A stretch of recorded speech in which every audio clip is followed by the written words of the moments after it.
അപ്പോൾ നമ്മുടെ കേക്ക് ഉണ്ടാക്കാനായിട്ട് നമുക്ക് ആദ്യം മൈദ ഒന്ന് അരിച്ചെടുക്കണം.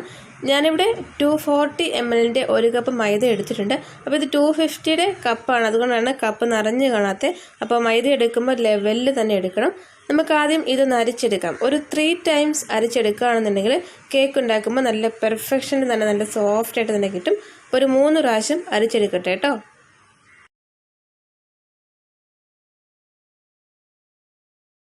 ഞാനിപ്പോൾ ഇവിടെ മൈദ 3 പ്രാവശ്യം അരിച്ചെടുത്തിട്ടുണ്ട്. നമുക്കിതങ്ങോട്ട് മാറ്റി വയ്ക്കാം. മറ്റൊരു ബൗളിൽ കുറച്ച് ബട്ടർ എടുത്തിട്ടുണ്ട്. നമ്മൾ സാധാരണ വലിയൊരു ക്യൂബ് ബട്ടർ അല്ലേ വാങ്ങാറുള്ളത്, അതിൻ്റെ 4/1 ഭാഗം ബട്ടർ എടുത്തിട്ടുണ്ട്. അപ്പോൾ ഇതൊന്ന് മെൽറ്റാക്കി എടുത്തിട്ട് വരാം കേട്ടോ. ഡബിൾ ബോയിലിംഗ് മെത്തേഡിൽ നമുക്ക് ബട്ടർ മെൽറ്റാക്കി എടുക്കാം. തിളച്ചുകൊണ്ടിരിക്കുന്ന വെള്ളത്തിന് മുകളിലായിട്ട് ബട്ടറിൻ്റെ ബൗൾ വെച്ചാൽ മതി. പെട്ടെന്ന് തന്നെ ബട്ടർ മെൽറ്റായിട്ട് കിട്ടും. ഞാനിവിടെ ഒരു 2 ടേബിൾ സ്പൂൺ കൊക്കോ പൗഡർ ചേർത്ത് കൊടുക്കുന്നുണ്ട്. അപ്പോൾ കൊക്കോ പൗഡറും ഒന്ന് അരിച്ചെടുത്തതിന് ശേഷം ചേർക്കുകയാണെന്നുണ്ടെങ്കിൽ കുറച്ചുകൂടി നമ്മുടെ കേക്ക് നല്ല സോഫ്റ്റായിട്ട് തന്നെ കിട്ടും. ഞാനിവിടെ ഒരു പ്രാവശ്യം കൊക്കോ പൗഡർ ഒന്ന് അരിച്ചെടുത്തിട്ടുണ്ട്. അപ്പോൾ 2 ടേബിൾ സ്പൂൺ ചേർത്ത് കൊടുത്തിട്ടുണ്ട്. ഇനി നമുക്ക് ഈ ഒരു കൊക്കോ പൗഡർ ഒട്ടും ലംസ് ഇല്ലാണ്ട് വേണം ഇളക്കിയെടുക്കാനായിട്ട്. ഒട്ടും തരികൾ ഉണ്ടാവരുത് കേട്ടോ. മിക്സിയിലൊന്നും അടിച്ചെടുക്കേണ്ട ആവശ്യമില്ല. ഒന്നുകിൽ സ്പാച്ചുല വെച്ചിട്ടോ അതല്ലെങ്കിൽ ഫോർക്ക് എടുത്താലും മതി. നന്നായിട്ട് ലംസൊക്കെ മിക്സായിട്ട് തന്നെ കിട്ടും. ഇപ്പോൾ നോക്കൂ, നന്നായിട്ട് ലംസ് എല്ലാം മാറി കിട്ടിയിട്ടുണ്ട്. ഈ ഒരു കൺസിസ്റ്റൻസിയാണ് ഇപ്പോൾ ഉള്ളത്. നന്നായിട്ട് ഒന്നുകൂടി മിക്സാക്കി എടുക്കാം. ഇപ്പോൾ ലംസ് എല്ലാം മാറി കിട്ടിയിട്ടുണ്ട്. ഇനി നമുക്കിതിലേക്ക് പഞ്ചസാര ചേർത്ത് കൊടുക്കാം. ഞാനിവിടെ 1/2 കപ്പ് പഞ്ചസാര ചേർത്ത് കൊടുക്കുന്നുണ്ട്. പഞ്ചസാര പൊടിച്ചൊന്നും എടുത്തിട്ടില്ല, അങ്ങനെ ഡയറക്റ്റ് ചേർത്ത് കൊടുക്കാം കേട്ടോ. ഇനി നമുക്കിതിലേക്ക് പാല് ചേർത്ത് കൊടുക്കാം. ഞാനിവിടെ ഒരു 1/4 കപ്പ് പാല് ചേർത്ത് കൊടുക്കുന്നുണ്ട്. അപ്പോൾ കേക്കിന് വേണ്ടി നമ്മൾ പാല് ചേർത്ത് കൊടുക്കുമ്പോൾ തണുത്ത പാലൊന്നും ഫ്രിഡ്ജിൽ നിന്ന് എടുത്ത് ചേർത്ത് കൊടുക്കരുത്. തിളപ്പിച്ച് മാറ്റി വെച്ചതിന് ശേഷം ചൂടൊന്ന് പോയതിന് ശേഷം നമുക്കിതിലേക്ക് ചേർത്ത് കൊടുക്കാവുന്നതാണ്. നമുക്ക് നന്നായിട്ടൊന്ന് മിക്സാക്കി എടുക്കാം. അപ്പോൾ ഇനി നമ്മൾ നേരത്തെ അരിച്ചെടുത്ത മൈദ ഉണ്ടല്ലോ, അത് നമുക്ക് കുറച്ചായിട്ട് ചേർത്ത് കൊടുക്കാം. അപ്പോൾ ഒരുമിച്ച് തന്നെ മൈദ മുഴുവനും ചേർത്ത് കൊടുക്കണ്ട. കുറച്ചായിട്ട് ചേർത്ത് കൊടുക്കുമ്പോഴാണ് നമുക്ക് മിക്സ് ചെയ്യാൻ കുറച്ചുകൂടി എളുപ്പവും കൺസിസ്റ്റൻസി നമുക്ക് കറക്റ്റ് മനസ്സിലാകാൻ സാധിക്കുകയും ചെയ്യും. അപ്പോൾ നമ്മൾ മൈദ ഇങ്ങനെ മിക്സാക്കി എടുക്കുമ്പോൾ ഒരുമിച്ച് ഇങ്ങനെ ഇളക്കി കൊടുക്കരുത്. ഇങ്ങനെ കട്ട് ആൻഡ് ഫോൾഡ് മെത്തേഡിൽ പതിയെ മിക്സാക്കി കൊടുക്കുക കേട്ടോ. അപ്പോൾ ബാക്കി മൈദയും കൂടി നമുക്ക് ചേർത്ത് കൊടുക്കാം. അപ്പോൾ നിങ്ങൾ കേക്കിന് മിക്സാക്കി എടുക്കുമ്പോൾ ബാറ്റർ ഒരുപാട് തിക്കായിട്ട് പോയിട്ടുണ്ടെങ്കിൽ ഞാൻ നേരത്തെ പറഞ്ഞ പോലെ ചെറിയ ചൂടുള്ള പാലിന് ചൂട് വേണമെന്നില്ല, ഫ്രിഡ്ജിൽ വെച്ച് തണുത്ത പാലാവരുത്, അത്രയേ ഉള്ളൂ. കുറച്ച് പാല് ചേർത്ത് കൊടുക്കാം. അപ്പോൾ പാലിൽ പാട കെട്ടിയിട്ടുണ്ടെങ്കിൽ അത് മാറ്റിയിട്ട് വേണം ചേർത്ത് കൊടുക്കാനായിട്ട്.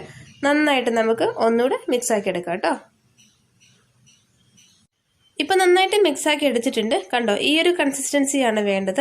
ഒരുപാട് തിക്കായിട്ട് പോരുത്, ഒരുപാട് ലൂസ് ആവാനും പാടില്ല. അപ്പോൾ നമുക്ക് ഈ ബൗളൊന്ന് ടാപ്പ് ചെയ്ത് കൊടുക്കാം. ഇതിൻ്റെ ഉള്ളിൽ എയർ ബബിൾസ് ഒക്കെ പെട്ടിട്ടുണ്ടാവും, അതൊക്കെ ഒന്ന് പോകാൻ വേണ്ടിയിട്ടാണ്. അപ്പോൾ നമ്മുടെ കപ്പ് കേക്ക്സ് ഉണ്ടാക്കാനായിട്ട് ഞാൻ ഇവിടെ കുട്ടി കപ്സ് എടുത്തിട്ടുണ്ട്. ഒന്നുകിൽ ഇതുപോലത്തെ കപ്സ് എടുക്കുക, അതല്ലെങ്കിൽ ടീ കപ്പോ അല്ലെങ്കിൽ നിങ്ങൾക്ക് ഇഷ്ടമുള്ള ചെറിയ ബൗളോ, അതൊക്കെ ഓരോരുത്തരും സൗകര്യം അനുസരിച്ച് മാറ്റം വരുത്താവുന്നതാണ്. ഇതുപോലെയുള്ള കപ്സ് ആകുമ്പോൾ കുട്ടികൾ കഴിക്കാനായിട്ട് വളരെ ഇൻട്രസ്റ്റ് ആവും, വളരെ പെട്ടെന്ന് റെഡി ആയിട്ട് കിട്ടുകയും ചെയ്യും. അപ്പോൾ നമ്മൾ ഈ കേക്കിൻ്റെ ബാറ്ററിലേക്ക് ബേക്കിംഗ് പൗഡറോ ബേക്കിംഗ് സോഡയോ ഒന്നും ചേർത്ത് കൊടുത്തിട്ടില്ല.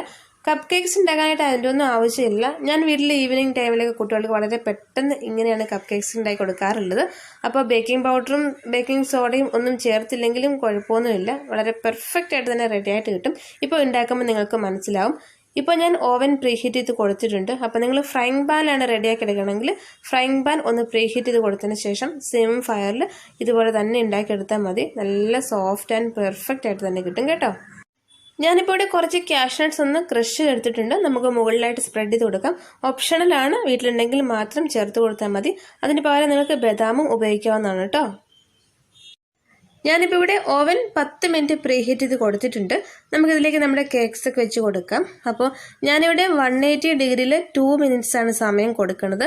അപ്പോൾ നിങ്ങൾ 200 ഡിഗ്രിയിലാണ് പവർ വെക്കണതെങ്കിൽ നിങ്ങൾക്ക് 1 മിനിറ്റ് സമയം മതിയാവും നിങ്ങൾക്ക് കേക്ക് റെഡി ആയിട്ട് കിട്ടാനായിട്ട്. പക്ഷേ ഞാൻ എപ്പോഴും കേക്ക്സ് ഒക്കെ ഉണ്ടാക്കുമ്പോൾ ഇപ്പോൾ ബർത്ത്ഡേ കേക്ക് ആണെങ്കിലും കപ്പ് കേക്ക്സ് ഒക്കെ ആണെങ്കിലും എപ്പോഴും ഒരു 180 ഡിഗ്രിയിലാണ് അഡ്ജസ്റ്റ് ചെയ്ത് കൊടുക്കാറുള്ളത് കേട്ടോ. ഇപ്പോൾ പവർ 100ലാണ് നിങ്ങൾ വെക്കണമെങ്കിൽ പിന്നെയും സമയം എടുക്കും. അപ്പോൾ കേക്ക്സ് ഒക്കെ ഉണ്ടാക്കുമ്പോൾ ഏറ്റവും ബെറ്റർ ആയിട്ടുള്ളത് 180 ഡിഗ്രിയിൽ തന്നെ കൊടുക്കുന്നതാണ്. 200 ആണെങ്കിൽ ഇടയ്ക്ക് നിങ്ങളൊന്ന് ചെക്ക് ചെയ്ത് നോക്കിയാൽ മതിയാവും. അപ്പോൾ 2 മിനിറ്റ്സ് സമയം, അത് കൺവെക്ഷൻ മോഡിൽ 2 മിനിറ്റ്സ് സമയം അഡ്ജസ്റ്റ് ചെയ്ത് കൊടുത്തിട്ടുണ്ട്. ഇപ്പോൾ ടീ കപ്പിലേക്കാണ് ഉണ്ടാക്കണമെങ്കിൽ ഒരു 3 മിനിറ്റൊക്കെ സമയം എടുക്കും, അത്രയേ ഉണ്ടാവുള്ളൂ. അപ്പോൾ നിങ്ങളിപ്പോൾ 200 ഡിഗ്രിയിലാണ് വെക്കണതെങ്കിൽ ഏതാനും സെക്കൻഡ്സ്, ഒരു 35 സെക്കൻഡ്സ് ഒക്കെ ആകുമ്പോൾ നിങ്ങൾ ഓപ്പൺ ചെയ്ത് നോക്കണം. പെട്ടെന്ന് തന്നെ ഇത് ഡ്രൈ ആയിട്ട് പോകാനുള്ള സാധ്യതയുണ്ട്. അപ്പോൾ ഞാൻ എപ്പോഴും 2 മിനിറ്റ്സിലാണ് കൊടുക്കാറുള്ളത്. അപ്പോൾ എനിക്ക് കേക്ക് നല്ല പെർഫെക്റ്റ് ആയിട്ട് തന്നെ വരാറുണ്ട് കേട്ടോ.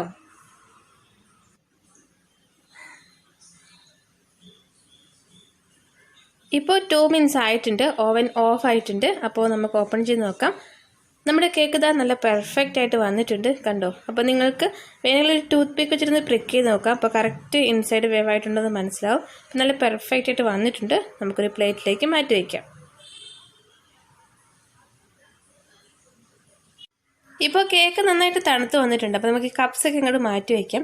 ഇനിയിപ്പോൾ നിങ്ങൾക്ക് ചോക്ലേറ്റ് കപ്പ് കേക്ക്സ് ഇഷ്ടമില്ല എന്നുണ്ടെങ്കിൽ കൊക്കോ പൗഡറിന് പകരം നിങ്ങൾക്ക് വനില എസൻസ് ചേർത്ത് കൊടുത്തതിന് ശേഷം അതൊരു സ്പോഞ്ച് കേക്ക് പോലെയും ഉപയോഗിക്കാവുന്നതാണ്. അതും നല്ല ടേസ്റ്റാണ് കേട്ടോ. പക്ഷേ കുട്ടികൾക്കൊക്കെ കുറച്ചുകൂടി ഇഷ്ടമാവുന്നത് ഈ ഒരു ചോക്ലേറ്റ് കപ്പ് കേക്ക് ആവും. ഇപ്പോൾ ഞാനിവിടെ കുറച്ച് ഡാർക്ക് ചോക്ലേറ്റ് ഒന്ന് മെൽറ്റാക്കി എടുത്തിട്ടുണ്ട്. മുകളിലായിട്ട് നമുക്ക് സ്പ്രെഡ് ചെയ്ത് കൊടുക്കാം. അപ്പോൾ ഇത് തീർത്തും ഓപ്ഷണലാണ്. പക്ഷേ കുട്ടികൾക്കൊക്കെ ചോക്ലേറ്റ് വലിയ ഇഷ്ടമല്ലേ, അതുകൊണ്ട് ഞാൻ മുകളിലൊന്ന് സ്പ്രെഡ് ചെയ്ത് കൊടുക്കണമെന്നേ ഉള്ളൂ. വൈറ്റ് ചോക്ലേറ്റ് നിങ്ങൾക്ക് എടുക്കാവുന്നതാണ് കേട്ടോ. ഒരു സ്പൂൺ വെച്ചിട്ട് ഈ ചോക്ലേറ്റൊക്കെ ഈവനായിട്ടൊന്ന് സ്പ്രെഡ് ചെയ്ത് കൊടുക്കാം. അതിനുശേഷം ഒരു 10 മിനിറ്റ് നമുക്കിത് ഫ്രിഡ്ജിലേക്ക് എടുത്ത് വെക്കാം. ഫ്രീസറിലൊന്നും വെക്കേണ്ട ആവശ്യമില്ല. നമ്മൾ സാധാരണ ഫുഡൊക്കെ വെക്കുന്ന ട്രേ ഉണ്ടല്ലോ, അവിടെ വെച്ചിരുന്നാൽ മതി. അപ്പോൾ ഞാനൊരു 10 മിനിറ്റ് ഇത് ഫ്രിഡ്ജിലേക്ക് എടുത്ത് വെക്കട്ടെ കേട്ടോ.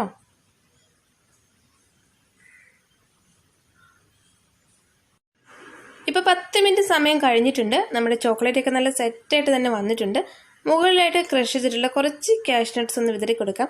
ഇത് ഓപ്ഷണലാണ് കേട്ടോ. ഓൾറെഡി നമ്മൾ ബേക്ക് ചെയ്യുന്ന സമയത്ത് കാഷ്നട്ട്സ് ഒക്കെ വിതറി കൊടുത്തിട്ടുണ്ടായിരുന്നു. പക്ഷേ ഇപ്പോൾ ഫോട്ടോയ്ക്ക് വേണ്ടിയിട്ട് ഞാൻ ജസ്റ്റ് ഒന്ന് കാഷ്നട്ട്സ് കുറച്ച് വിതറി കൊടുക്കുന്നതേ ഉള്ളൂ. അപ്പോൾ വളരെ എളുപ്പമല്ലേ, എല്ലാവരും ട്രൈ നോക്കണേ. ഇത്തവണ ക്രിസ്മസിന് കുട്ടികൾക്കും ട്രൈ നോക്കാവുന്നേ ഉള്ളൂ. ഇപ്പോൾ എല്ലാവരും തന്നെ വീട്ടിലൊക്കെ ഫ്രീ ആയിട്ടൊക്കെ ഉള്ള സമയമാണ്. അപ്പോൾ ട്രൈ നോക്കിയിട്ട് നിങ്ങളുടെ ഫീഡ്ബാക്ക്സ് അറിയിക്കാൻ മറക്കരുത്.